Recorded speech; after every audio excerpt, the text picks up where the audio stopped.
जानी चोर। एक शातिर चोर की कहानी। एक बनिए के 3 बेटे थे। एक बार जब बनिया बीमार पड़ा तो उसने तीनों लड़कों को बुलाकर पूछा कि तुम लोग क्या करना पसंद करोगे, किस तरह की जिंदगी बिताओगे। बड़े लड़के ने कहा कि वह दुकान से ही गुजारा कर लेगा। छोटा बोला कि कोई अच्छा सा व्यापार कर लूंगा। लल्लू, जो कि सबसे छोटा था, बोला मैं तो चोरी करूंगा। एक बार कहीं तगड़ा हाथ पड़ जाए तो वर्षों तक कुछ करने की जरूरत ही नहीं पड़ेगी। उसकी बात सुनकर बनिए को बहुत दुख हुआ। बोला, बेटे, चोरी करना आसान काम नहीं है। पकड़े गए तो मार मार कर भुर्ता बना दिया जाता है। उसके लिए अकल की बड़ी जरूरत है। लड़का बोला, इतनी अकल तो मुझ में है, चाहे तो इम्तिहान ले सकते हैं। बनिए ने कहा, तुम्हें दिल्ली जाकर अकबर बादशाह का घोड़ा चुराना होगा, जिसे पिछले दिनों काबुल से मंगाया गया है। यदि 1 हफ्ते के अंदर तुम घोड़े को ले आए तो मुझे विश्वास हो जाएगा कि तुम्हारे में अकल की कोई कमी नहीं है। अच्छा, कहकर लड़का उसी वक्त दिल्ली की ओर चल पड़ा। दिल्ली पहुंचकर पाया कि शहर के चारों तरफ कड़ा पहरा है। वह बाहर सड़क पर रुक गया और सोचने लगा कैसे अंदर चला जाए। कुछ देर बाद उसने एक नाई को आते देखा। पास आने पर पूछा, भाई, कहाँ जा रहे हो? नाई ने बताया कि वह रोज हजामत करने के लिए शहर जाता है, यही उसका धंधा है। पूछा, तुम कौन हो? लड़का बोला कि मुझे जानी राम कहते हैं और मैं भी शहर में जाना चाहता हूँ।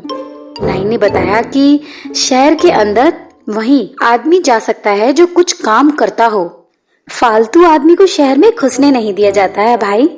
अब ये सुनकर जानी राम सोचने लगा कि कैसे शहर में घुसा जाए। नाई से वह बोला, अच्छा भाई, मैं वापस ही लौट जाऊंगा, लेकिन मेरी हजामत तो बनाते जाओ। नाई ने उसकी बात मान ली और बोला, बैठ जाओ।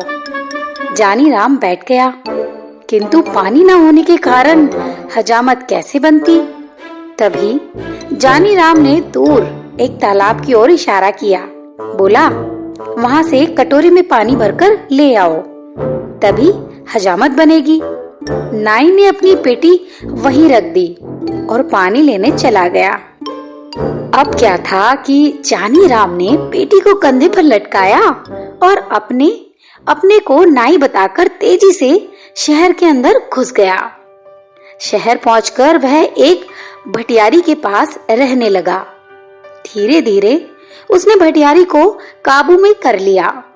उससे बोला, अगर तू होशियारी से मेरा काम करती रहेगी तो तुझे रोज एक अशर्फी दूंगा। बुढ़िया राजी हो गई तो उसने बताया कि आज से मेरा नाम जानी चोर है। किसी को पता नहीं चलना चाहिए कि जानी चोर कहाँ रहता है। अगले दिन उसने एक पर्चा लिखकर बुढ़िया को दिया कि उसे ले जाकर दरबार में डाल दे। पर्चे में लिखा था, बादशाह सलामत, जानी चोर इस शहर में आ चुका है, अब आपके काबुली घोड़े को चुरा लेगा। बुढ़िया ने वह पर्चा अपने तोते को दिया और तोता उसी वक्त पर्चे को दरबार में डाल आया। बादशाह ने पर्चा पढ़ा तो चकित रह गया। जानी चोर की यह हिम्मत, ससुरे को घोड़े की पूंछ से न बंधवा दिया तो कहना। अब बादशाह ने ऐलान करा दिया कि आज रात को जो हमारे घोड़े की रखवाली करेगा उसे 500 रुपए इनाम में दिए जाएंगे। ये सुनकर लालची सुनार दरबार में पहुंचा और घोड़े की रखवाली का काम ले लिया। बुढ़िया से जब जानी चोर को मालूम हुआ कि सुनार ने घोड़े की रखवाली की जिम्मेदारी ली है तो उसने बुढ़िया से पूछा, सुनार के घर में कौन कौन है? बुढ़िया ने बताया कि सुनार के घर में उसके माता पिता, भाई बहन सभी हैं। उसका एक लड़का जवान है जो नौकरी करने परदेश गया है और कई वर्षों से घर नहीं लौटा। जानी चोर खुश होकर बुढ़िया से बोला कि बस अब काम बन ही जाएगा।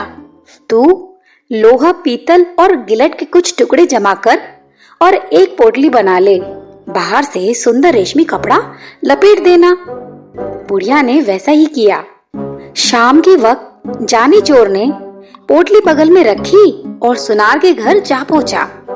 घर पर उस रात सुनार की घरवाली और उसके लड़के की बहू थी। जानी चोर ने दरवाजा खटखटाया और माँ को पुकारा। सुनार की घरवाली बुढ़िया हो चुकी थी, आंखों से साफ साफ दिखता भी नहीं था। आवाज सुनते ही उठ बैठी, बहू को भी जगा दिया। अरे मेरा सुमेर आ गया, बहू उठ, देख तो इतने दिनों के बाद सुमेर लौटा है। बहू भी उठ खड़ी हुई। माँ ने बेटे को गले लगाया, बोली अब तो तेरी आवाज, रंग, रूप सब कुछ बदल गया है मेरे लाल। हाँ माँ, 12 वर्ष में तो तुम भी बदली बदली सी लग रही हो। पास ही बहू घूंघट काढ़े खड़ी थी। जानी चोर ने पिता के बारे में पूछा। मालूम हुआ कि वे आज पहरे पर गए हैं। शहर में जानी चोर आया है। वह बादशाह के घोड़े को चुराना चाहता है। रात में बहू ने बढ़िया खाना बनाकर उसे खिलाया। माँ अपने कमरे में सो गई। वह भी बहू के साथ कोठे पर जा पहुंचा। देर तक उन दोनों में बातचीत होती रही। अंत में बहू ने पूछा, अपने माता पिता के लिए तुम बहुत सा रुपया कमाकर लाए होंगे, मेरे लिए भी तो कुछ लाए हो। जानी चोर मुस्कुराया और पोटली को खनखनाता हुआ बोला, यह देखो, इस बार तुम्हारे लिए बहुत कुछ लाया हूँ, उन चीजों से भी बढ़कर जो कि तुम अपने मायके से लाई हो। जरा लाना तो उन चीजों को, इनके मुकाबले है भी या नहीं। अब बहू बहुत प्रसन्न हुई, अपने सारे जेवर लाकर रख दिए। तभी उसे याद आया, वो बोली, अपना 9 लखा हार तो मैं लाई ही नहीं, वह भी दूसरे कोठे पर रखा है, ठहरो उसे भी लेकर आती हूँ। कहकर वह दूसरे कोठे पर जा पहुंची। जानी चोर ने सोचा कि भगवान ने उसे अच्छा मौका दिया है, इसे खोना नहीं चाहिए। उसने संदूकची उठाई और 4 दीवारी से कूदकर चंपत हो गया। सारा जेवर लाकर उसने भटियारी को सौंप दिया। अगले दिन घर लौटने पर सुनार को इस बात का पता चला तो उसकी बोलती बंद हो गई। कहाँ तो 500 रुपए मिलने की इनाम की खुशी थी और कहाँ हजारों की चपत पड़ गई। उसने सोचा कि यह जानी चोर का ही काम है। वह रोता तड़पता बादशाह के दरबार में पहुंचा और अपनी कहानी सुनाई। सुनकर बादशाह को बड़ा आश्चर्य हुआ। वह सोचने लगा कि यह सिर्फ चोर ही नहीं है, यह तो साथ ही साथ उस्ताद भी है। अब किस तरह उससे अपने घोड़े की रक्षा की जाए। किंतु शहर के कोतवाल से ना रहा गया। उसने मुझों पर ताव देते हुए बोला, अब उस बदमाश को मैं देखूंगा, पकड़कर बांध न दिया तो कहना। जानी चोर ने भटियारी से फिर पता लगाया कि इस बार पहरे पर कोतवाल साहब आए हैं। उसने दुल्हन जैसे कपड़े पहन लिए और एक थाली में धूपबत्ती जलाकर मंदिर की ओर चल पड़ा। रास्ते में कुछ दूरी पर घुड़साल पड़ती थी, जहाँ घोड़े पर सवार होकर कोतवाल साहब पहरा दे रहे थे। रात के समय एक सुंदर स्त्री को अपने पास गुजरते हुए जब कोतवाल ने देखा तो रोककर पूछा, इस आधी रात में किसकी पूजा करने आई हो? औरत घूंघट निकाल कर बोली, ठाकुर जी की पूजा करने आई हूँ। कोतवाल बोला, मैं भी तो ठाकुर हूँ।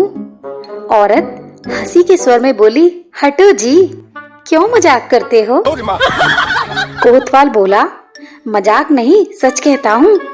तुम ठाकुर की पूजा करने चली हो, जबकि ठाकुर स्वयं तुम्हारी पूजा करना चाहता है। अच्छा, तो चलो वहाँ मंदिर में चलकर पूजा करना। ठाकुर खुशी से उछल पड़ा और अपने घोड़े को साथ लेकर मंदिर चला आया। उसने घोड़े को वहाँ बांध दिया।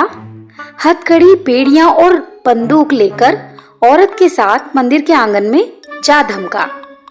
हथकड़ी पेड़ियों को देखकर स्त्री ने पूछा, ठाकुर जी यह सब क्या है? कोतवाल ने बड़े प्रेम से उसे समझाया कि ये चोर डाकुओं के गहने हैं।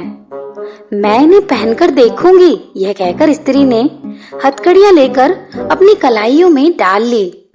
उसकी कलाइयों से हथकड़ियां निकालते हुए कोतवाल बोला, यह तुम्हारे पहनने की चीज नहीं है। तुम्हारी कोमल कलाइयां इससे बल खा जाएगी। स्त्री ने हट की, नहीं जी, मैं इन चीजों को पहनकर देखना चाहती हूँ कि कैसे पहनी जाती हैं।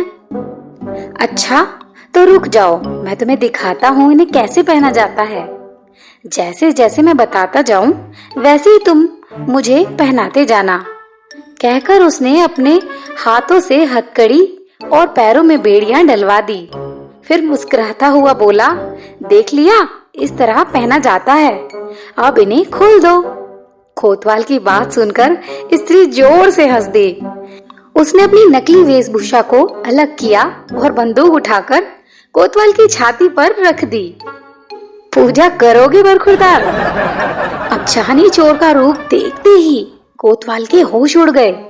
गिड़गिड़ाता हुआ बोला, भाई इस बार मुझे माफ कर दो, आगे से कभी तुम्हारे आड़े ना आऊंगा। किंतु जानी चोर कब सुनने वाला था। उसने कोतवाल को एक रस्सी से बांध लिया और उसके मुंह में कपड़ा ठूंस दिया, घोड़े पर बिठाया और बादशाह के महल के आगे फेंक कर चंपत हो गया। सवेरा होते ही शहर में हलचल मच गई। जानी चोर ने कोतवाल की वह दशा बनाई जो आज तक कभी नहीं बनी थी। लोग जानी चोर के नाम से थर थर कांपने लगे। दरबारियों को लगा कि अब उसके हाथों से घोड़े को बचाना मुश्किल है। दांव लगने पर वह घोड़े को अवश्य ही उड़ा लेगा। दरबार में फिर पर्चा आ गया जिसमें काबुली घोड़े को जल्दी से भागने की बात लिखी हुई थी। इस बार 5,000 रुपए के इनाम रखने पर भी रखवाली के लिए कोई भी तैयार नहीं हुआ। बादशाह को बड़ी चिंता हुई कि किस तरह घोड़े की रक्षा की जाए और जानी चोर को जिंदा पकड़ा जाए। दोस्तों, अगर आप कहानी के इस मोड़ तक आ पहुंचे हैं, इसका मतलब आप सभी को कहानी पसंद आ रही है। अगर ऐसा है तो प्लीज वीडियो को लाइक कर दीजिए। आपका एक लाइक मेरी अगली कहानी के हौसले के लिए काफी है। प्लीज चैनल को सब्सक्राइब जरूर कीजिएगा। आइए चलते हैं कहानी के अगले मोड़ की तरफ। जब कोई उपाय नहीं सूझा तो बादशाह ने स्वयं निश्चय किया कि वे अपने हाथों से चोर को पकड़ेंगे। सोचकर बादशाह उसी काबुली घोड़े पर बैठकर पहरा देने लगा। जानी चोर ने पता लगा लिया कि इस बार स्वयं बादशाह पहरे पर हैं। वह एक बुढ़िया का रूप बनाकर मंदिर वाली सड़क पर जा बैठा और चक्की आगे रख अनाज पीसने लगा। सड़क के किनारे बुढ़िया को अनाज पीसते देख बादशाह ने पूछा, इस वक्त किसके लिए अनाज पीस रही हो? बुढ़िया हाफते हुए बोली, क्या करूं सरकार, बुढ़ापा बहुत बुरा है और उससे भी बुरी चीज है ये गरीबी। दिन में मोहल्ले के बच्चे पगली कहकर चिढ़ाते हैं, इसलिए रात में यहाँ आकर काम करती हूँ। अभी अभी एक सिपाही आया था, पीसने के लिए गेहूं दे गया है, अभी आकर ले जाएगा। ये सुनकर बादशाह घोड़े से उतर पड़ा। पूछा, क्या नाम था उस सिपाही का? बुढ़िया ने माथे से पसीना पोंछा और बोली, नाम तो सरकार वह जानी जानी कुछ बता रहा था। बादशाह को विश्वास हो गया कि वही जानी चोर है। उसने बुढ़िया से पूछा, बस आता ही होगा सरकार। बादशाह ने सोचा, चोर को पकड़ने का इससे अच्छा मौका नहीं मिलने वाला। वह बुढ़िया से बोला, तू मेरे कपड़े पहन ले और मुझे अपने कपड़े दे दे ताकि मैं उसे पकड़ लूं। वह सिपाही नहीं, चोर है। मैं उसे पकड़कर बादशाह के पास ले जाऊंगा। बादशाह ने अपने कपड़े पहनाकर उसे मंदिर के आंगन में भेज दिया। साथ ही अपना काबुली घोड़ा भी उसके हवाले कर दिया। स्वयं उसने बुढ़िया के फटे पुराने कपड़े पहन लिए और सड़क के किनारे बैठकर चक्की घुमाने लगा। हाथ में घोड़ा आते ही जानी चोर फूला न समाया, वह तुरंत घोड़े पर चढ़ा और ऐड लगाते हुए बोला, बादशाह सलामत, तुम चक्की पीसते रहो, जानी चोर यह भागा। बादशाह ने आवाज सुनी तो कलेजा धक से रह गया। हाथ से चक्की छूट गई। वाह रे जानी चोर, तू तो अकल का पुतला निकला। उधर जानी चोर बादशाह की पोशाक में घर पहुंचा तो बनिए को विश्वास हो गया। बोला, शाबाश बेटा, अब तू जरूर चोरी कर सकता है, किंतु याद रख, गरीब को कभी परेशान न करना, ईमानदारी और मेहनत से कमाए गए धन पर डाका नहीं डालना और गरीबों की सहायता करने में पीछे ना रहना। जा, अब जाकर बादशाह का घोड़ा वापस कर आ। सुनकर जानी चोर घोड़ा वापस करने निकल पड़ा। दोस्तों, जानी चोर की इस हिंदी कहानी को सुनने के लिए आपका बहुत धन्यवाद। अगर आपको कहानी पसंद आई है तो प्लीज जरूर से वीडियो को लाइक कर देना, शेयर करना और प्लीज चैनल को सब्सक्राइब किए बिना नहीं जाना। मिलते एक नई कहानी के साथ, तब तक के लिए अलविदा।